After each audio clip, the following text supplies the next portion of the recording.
মুসলমান, আল্লাহ পাক যাকে পছন্দ করেন তাকে দ্বীনের বুঝ দান করেন। তা দ্বীনের বুঝ কে দেন? আল্লাহ। এই বুঝ সবচেয়ে দাম। এই বুঝের কারণেই কেউ আস্তিক, এই বুঝের কারণেই কেউ নাস্তিক, এই বুঝের কারণেই কেউ হিন্দু, এই বুঝের কারণে কেউ খ্রিস্টান, এই বুঝের কারণে কি ইহুদি, এই বুঝের কারণে কেউ বৌদ্ধ, এই বুঝের কারণেই কেউ মুসলমান, এই বুঝের কারণেই কেউ নামাজ পড়ে, কেউ নামাজ ছাড়ে, এই বুঝের কারণেই কেউ দুধ বিক্রি করে মদ পান করে, আর কেউ মদ বিক্রি করে দুধ পান করে। মুখ্য কথা বলেন কেন? হ্যাঁ,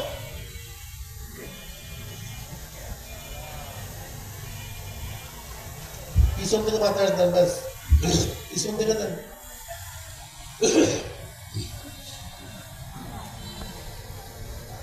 এই বুঝের কারণে কি ইসলামী আন্দোলন করে, এই বুঝের কারণে কেউ আওয়ামী লীগ করে, বিএনপি করে, জাতীয় পার্টি করে, জাসদ করে, বাসদ করে, সব কিন্তু বুঝ।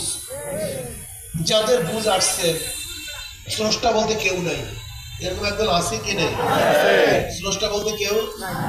এই বুঝ যাদের মধ্যে পয়দা হয়েছে তারা নাস্তিক হয়ে গেছে।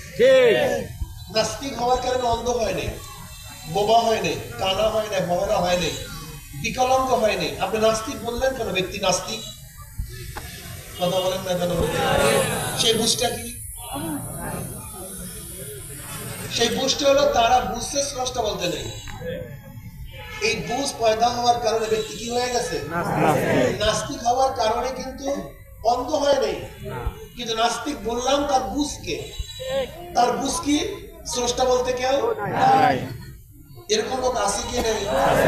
এই দোস্তের বাসায় একটা কবির চৌধুরী, বাস এদের বুঝ আসছে, স্রষ্টা বলতে কেউ নেই।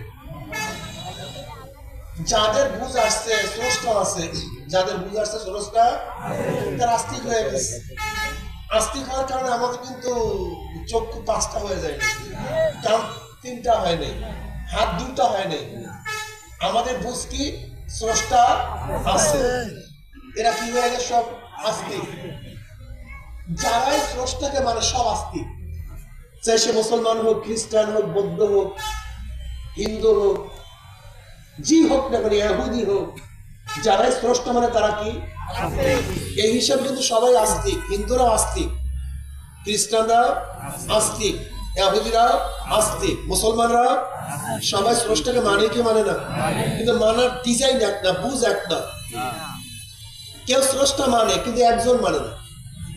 কেউ মনে করে স্রষ্টা একজন আছে, তার একজন ছেলে সন্তানও আছে। এরকম বোঝা আছে কি নেই?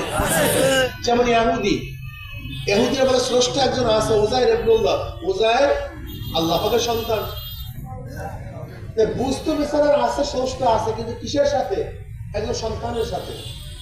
এই বুঝ আসার কারণে আমরা তাদেরকে কি বলি? ইহুদি। খ্রিস্টানরা কি বলে?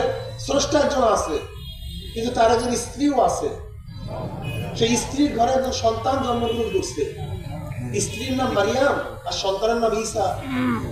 এই কারণে কি হয়ে গেছে? তারা খ্রিস্টান হয়ে গেছে। হিন্দুরা কিন্তু স্রষ্টা মানে, কিন্তু তাদের বুঝ কি? স্রষ্টার কাছে সমস্ত ক্ষমতা নেই, ক্ষমতা ভাগ হয়ে গেছে। বুঝাতে পারিনি? ক্ষমতা স্রষ্টা আছে কি নেই?